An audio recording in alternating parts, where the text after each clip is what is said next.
afternoon guys. Almost done na yung Click V3. Ito yung nagkaroon ng loss compression. So binubuo ko na lang. Yan, tiniming ko siya. So yung mga gusto mag DIY no, sa pag timing nito Click, maraming ano yan, tinatawag na timing mark. So isa dito sa may magneto.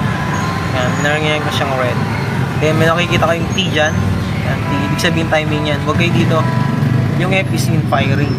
So ito ang tama, yung T. Yan. Then meron din dito sa may pulley. Yan, lagyan ko na rin na red. Yan, may punya na yan.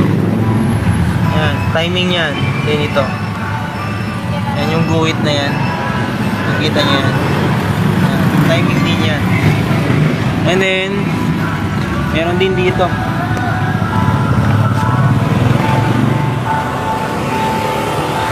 Meron din dyan. Ayan, ito. Nakikita nyo yan. Then may butas yan. Then ito rin. Yan. So madaming timing mark no. Yung Click. So, hindi kayo mahirapan dyan. So maya tapos na to.